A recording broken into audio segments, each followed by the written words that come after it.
the time. I was running a spa, absolutely loved my job. And I, we were up on this hike and it felt like on top of the world. And we're southern Utah, these big, beautiful red rock formations. And I just turned to him and I was like, oh my God, my life's perfect. There's nothing I would change about my life. I'm super in love. I've got my dream job. I make great money. I've got great family and friends. And there's nothing I'd want to change. And literally 4 hours later, we went out on a very easy breezy ride on four-wheelers. We were all on our own, us and another couple. And I went off the trail and I hit a ditch and I flipped over. And instantly I lost the use of my waist down. And I had to lay there for an hour and a half waiting for life flight, and the pain was excruciating. And Sean, who later became my husband, he was so distraught. And, you know, both of us were just like, what just happened? Just such disbelief. I mean, our entire life had just been flipped upside down. And, you know, traveling through those years afterwards, the grief process, moment of grief for me that got stuck for a long time was denial. And I would just put on this big happy smile all day long, and I was everyone's inspiration, and everyone told me how great I was doing. And then behind closed doors, I was just a mess. I was bawling. I was just, it's like I couldn't catch my breath. But I tried to get back to normalcy as quickly as possible. I went back to my job within 7 months. I got back driving again. We ended up getting married on the anniversary date of the accident to make it a good day, not a bad day. Like, everything we did was to just like pretend that day didn't happen. And even looking in a mirror, I struggled looking from the chest down. Like, I would look at myself and my face, but I struggled to like look in the mirror at my full body and being in a wheelchair. You know, I was one that wore I just loved like body conscious clothing. I love feeling sexy. I love high heels. And to not have that and have sort of these stereotypes in my head of, I'm in a wheelchair. I'm not supposed to be sexy. I'm not supposed to be successful. I'm not supposed to be attractive. I'm not supposed to be healthy. Like, all these really bad stereotypes that were in my head of what I thought disability was supposed to look like. And in my core, I felt very different and opposite from all of that. So it was this internal battle on a regular basis. And it wasn't actually until we got the opportunity to move to Hawaii that everything changed. And my husband got a job transfer opportunity, and it meant that I had to leave that perfect job that I'd worked really hard for. I got cold feet multiple times, and making the break was so much harder than having the break, having it made for me, right? So like being flipped over and everything flipped upside down, that was much easier because it's just done for you and then you have to recover. But to make the break, even to leave that job, was so hard. He finally convinced me. He's like, you're saying no to Hawaii. What is wrong with you? So we finally got over to Hawaii, and it was in that moment of like, now what? Like, now what? I don't have anything left from the old life before accident now. Everything's different. What am I going to do now? And from that, I embarked, and I thought for sure that I would heal and walk again with the healing energy of the islands. Like, it's really palpable here. You can feel it in the air, you feel it in the ocean. It's called the mana. It's the healing energy of the land. And I thought for sure that this mana would work magic and I'd be walking again. And little did I know that healing absolutely took place, but it had nothing to do with walking. It was all in my heart. It was in my mind. And I wanted to create a blog to kind of document along the way. And I thought, what am I going to call this? And for whatever reason, I didn't want to use my name. Due to a previous marriage and my mom being remarried, like, I've been through like multiple last names. And so as a female, I think you're just like, what name really resonates with me? So I thought, okay, I'm not going to use my last name, my full name. I'm going to come up with something that's just me. It's just all me. And I thought, okay, blonde hair. I've been blonde my entire life, bleaching it since I was 12. I should be bald at this point. I don't know how I still have hair. Um, and and then I started thinking about how our words have power. And I thought, okay, if my goal is to walk again, then I need to start calling myself the walking blonde, the standing blonde, like, and then this word vertical came up. And vertical, for whatever reason, sounds really sexy to me. I just think it's got like this like sexy power to it. And I thought, okay, vertical blonde, that's it. I'm going to call my blog Vertical Blonde. And it took on a life of its own. Like this, I guess you could call it an alter ego. But I started kind of giving her like these traits. Like she's assertive when I can't always feel assertive. She is strong, yet very sexy. She believes fully in her dreams. Like this girl, this woman, just, I started to kind of embody this new woman based on this other name. And it was like when Sarah was too scared to do it, Vertical Blonde could step in and take over.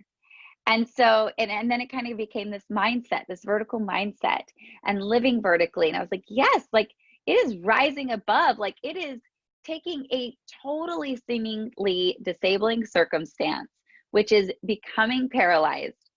And it is rising above, it is healing through it, it is accepting it, and it is fully embracing everything it has to offer, fully embracing it. And so that's what Vertical Blonde is. She has no, I mean, you have to tell the whole story for you to understand her. But yeah, she's become this essence. And I was thinking about it, she's my hack. She's totally become my hack. Like when I need to get through those circumstances that feel so disabling, she's my go-to. And I was listening to someone else, I think it was on Jenna Kutcher's podcast, and she was interviewing someone. It was all about alter egos. And he said, who's the real ego here? Is it Clark Kent or is it Superman? Like, which one wears the disguise? And so it's actually Clark Kent that wears the disguise, and Superman's the real essence. So I was like, well, what if like this Vertical Blonde is that woman who I am at my core when all of these limiting beliefs are out of the way, when all of these like these limiting mindsets are stripped off, when I am just free to be who I am here meant to be. Like, what if Sarah has been this disguise all along?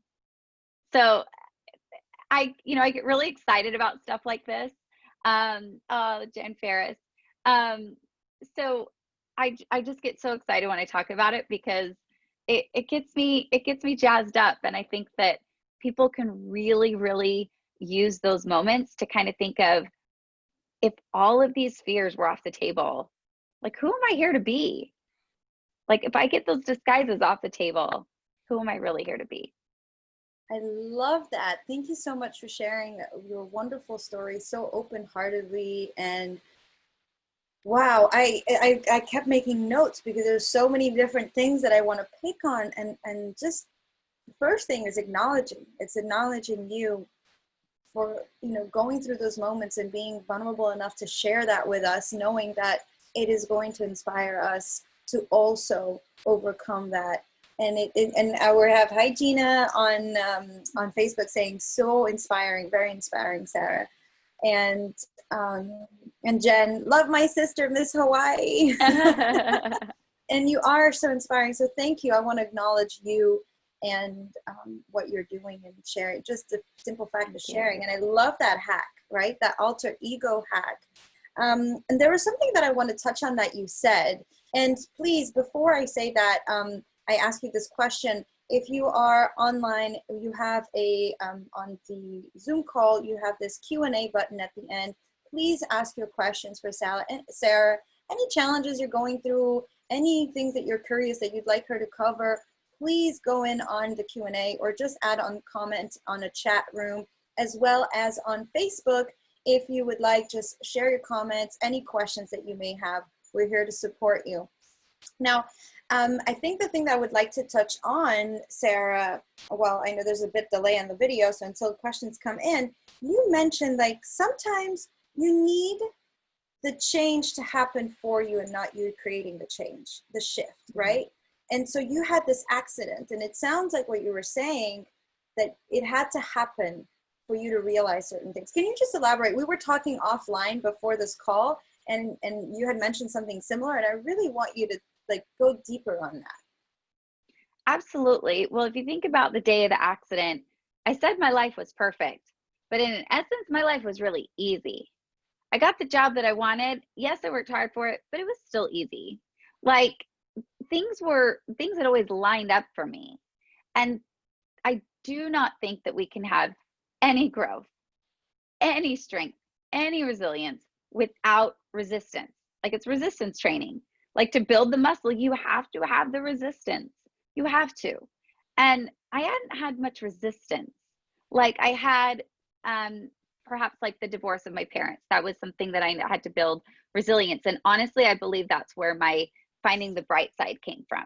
Like there was something that got instilled in me in childhood that is like a total superpower, and my little boy has it too. Like for instance, we got lice during the quarantine. Lice, awful, disgusting lice. And we were laughing the entire way. We were like slicked back with all this goo in our hair from the lice clinic. And we were laughing the entire time. Like there is always a super fun bright side no matter what you are doing. I promise. It is always there. Sometimes it's tiny, but it's there. But I call it my tale of two trees. And if you think about being uprooted and something coming in and just completely uprooting you, this accident uprooted me like to my core. I mean, I would just be like, what? Are you kidding me? Are you kidding me? I got really wise words sitting there in the hospital, not even like a day afterwards. And my Aunt Stacy came in for a hug, and she just said, and I just whispered in her ear, I just said, why? And she just leans back and she said, don't you ever, ever ask why. That is going to eat you alive trying to find an answer. Those answers only come when they're supposed to. So don't even bother asking. And it was like, anytime I started to go there, like, why? It was just like, nope, I'm not going to go there. I'm not even going to go there. So I'm grateful I got those words right early on. But if you think about it, trying to cut down something that is comfortable, normal, you're used to it, even if it's something you don't like, still cutting that down and deciding to walk away from something that is not good for you is so much harder than it being ripped out and then you being like, okay, now I got to heal from this. Like it's done. There's nothing I can do about it. It's done. But if you have to go in and take the axe to something, totally different story. So I think there's a lot that can come from this time that we will fail to see and recognize if we don't take a moment and appreciate the fact that we've been uprooted. And that's a blessing, because us having to uproot this or cut this down and make these changes that are coming out of this, such as rising up, changing our mindset, getting really creative, finding new connections with people, allowing our earth to breathe, all of these beautiful things that are coming from this, we wouldn't have done this. We were on a totally different trajectory that was really thinking we're invincible. I love that. I love the analogy that being uprooted, right? And how you're relating it to what's happening today.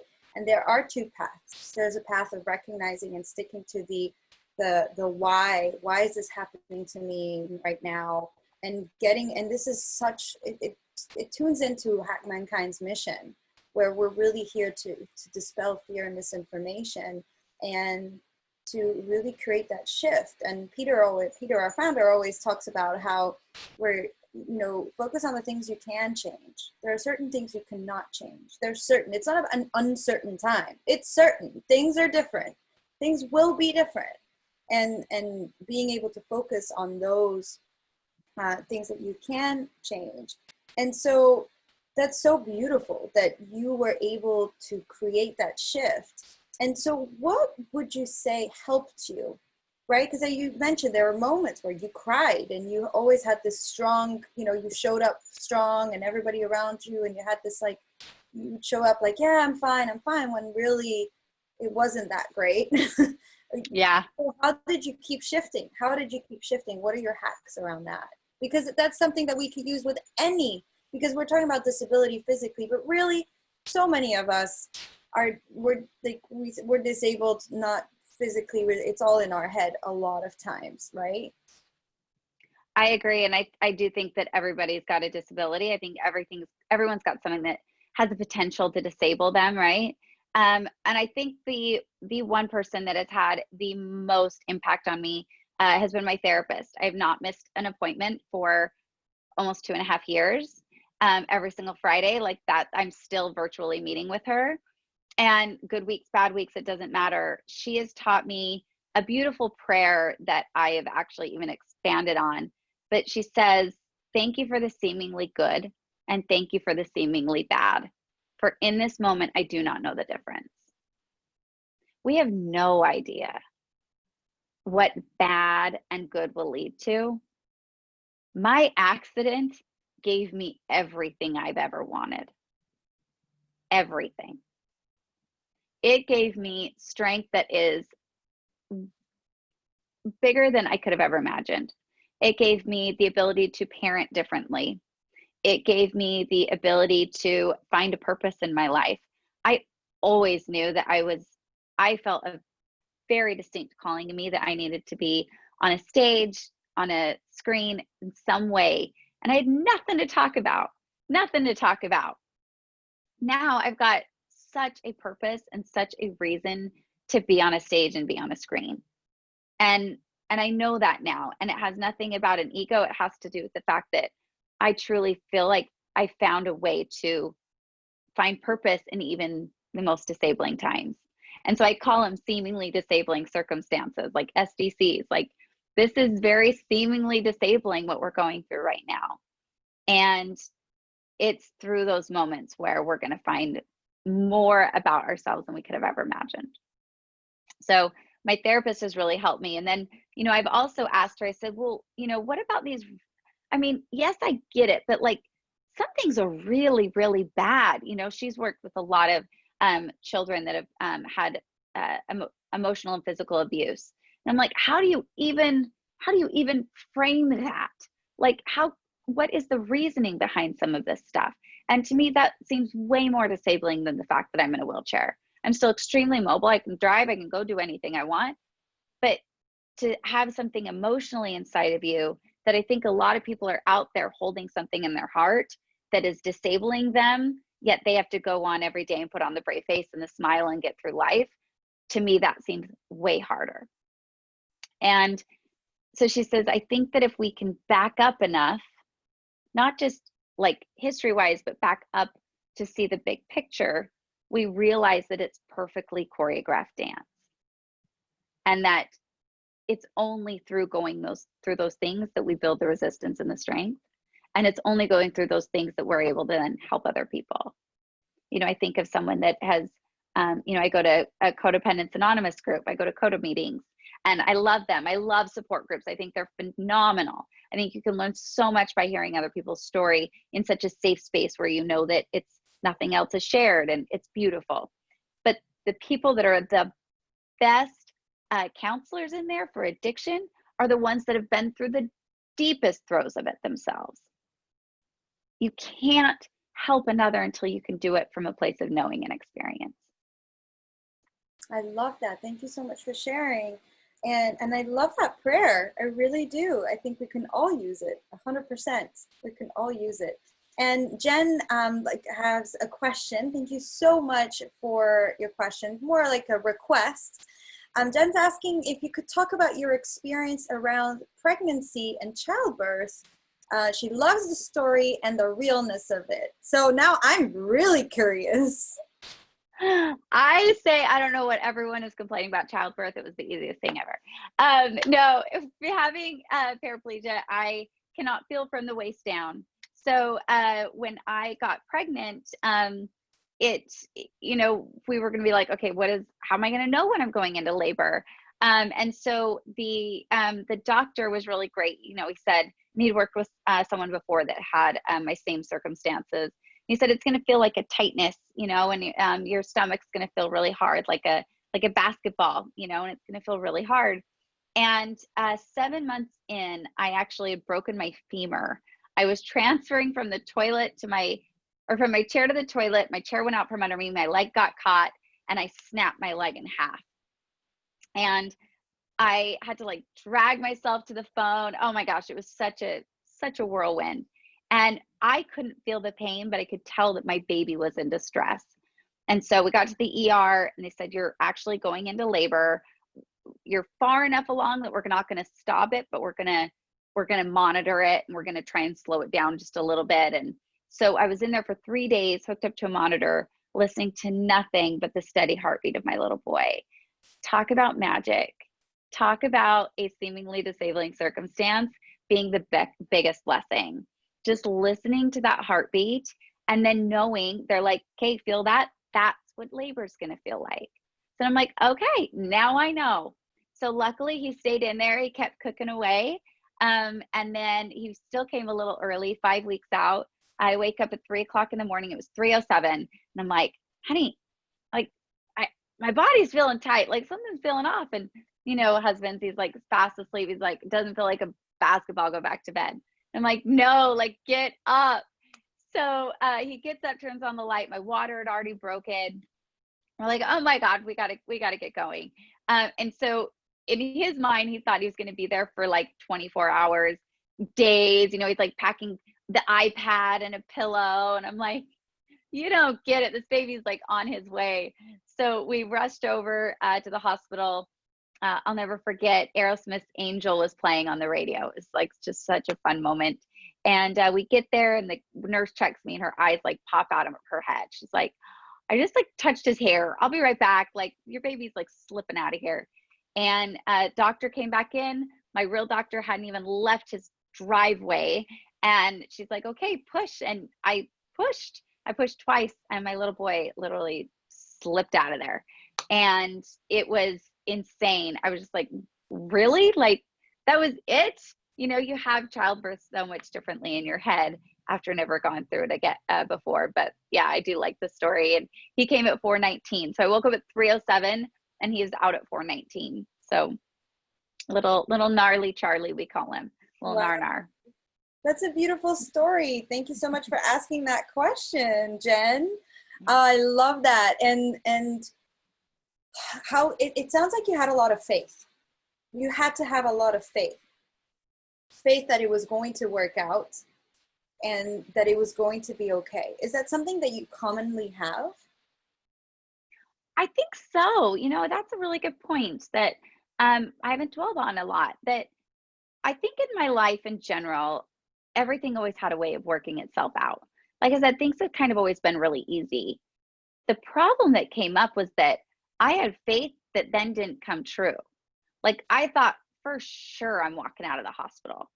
And then the day to get discharged came and I wasn't walking. And then they say, you know, around your 2-year mark for paraplegics, whatever's come back, that's kind of what you're stuck with. I hate the fact that they even put those things in your head. I wasn't really such a student of mindset back then. But at 2 years, I'm like, I thought for sure I'd be walking at 2 years. Like I knew it, like I'll walk in at the 2-year mark and I didn't. So I think I always had the faith, but even though when it didn't come true, I didn't lose it. Like, okay, well then it's just the next milestone that's coming. Or, you know, now it's in my head. I'm like, okay, now I'm vertical blonde. Well, I better make sure that my body's ready because I think science, medicine, research, everything is closer than we know it. I think a cure is right under our noses. I think how quickly things are moving. There is no doubt in my mind that I will walk at some point in my lifetime. I just don't know by what means. So another prayer that's always helped me. So over the summer, I hosted my first retreat for women, all wheelchair users. It was called Vertically. It was a beautiful event.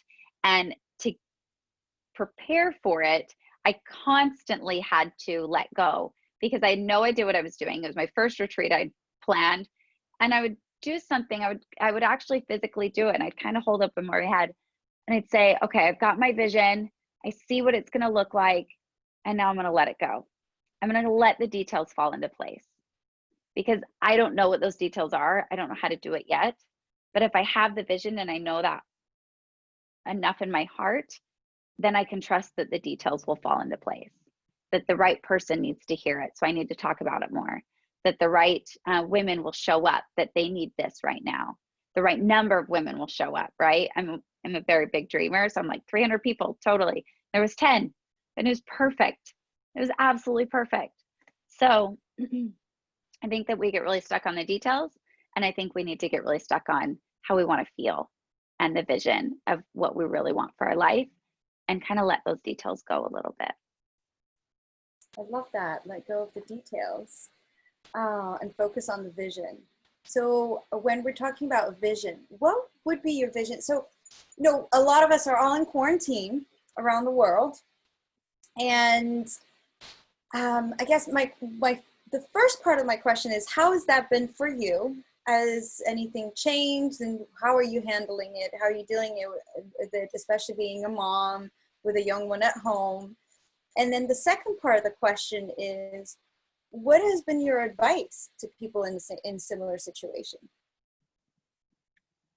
You know, for me, I've never felt more motivated.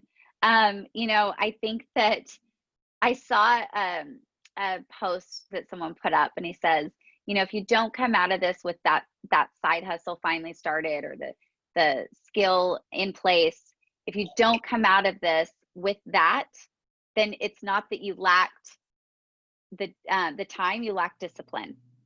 So for me, it's all about like finding that discipline to, okay, Sarah, like you've got all the time in the world. Well, not all the time. I still have a 5-year-old. So really being able to manage that. The biggest thing that has changed is for Charlie and I, my little boy, that, you know, I used to turn my mom hat on and off. I would drop him off at preschool, and then I'd go and put kind of my business hat on. And then I'd pick him up, and it was like all mom. And so now I'm blending the two a lot more, which I'm realizing actually serves him way more than the alternative, because he never got to hear me speak like this, that I'm speaking when I'm talking to people, doing interviews like this.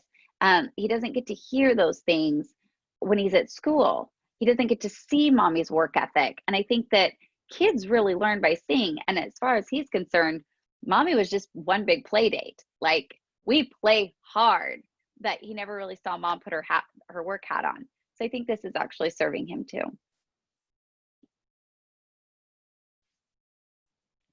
And I'm not sure if we lost somebody.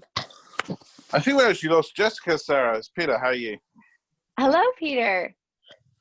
How's things going? What are we talking about? Well, Peter, you've missed so much. We are talking all about my hack, which is vertical blonde, and how that has really served me. And she was asking what has been kind of the biggest change while in quarantine. And for me, you know, it's really, I found such a beautiful sense of motivation and discipline to really tackle some of the dreams that I've wanted to do, that really haven't had the time. So.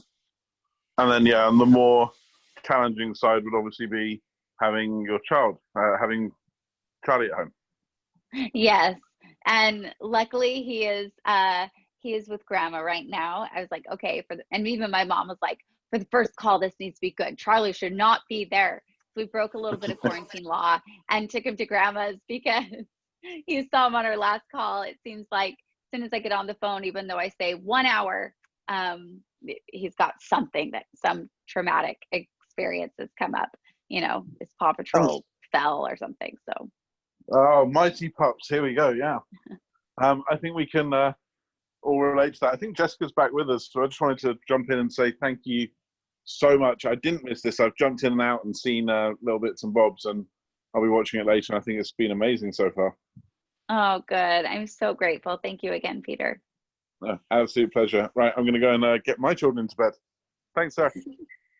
Hi, Peter. Thank you so much. I'm so sorry. My internet connection decided to go poof.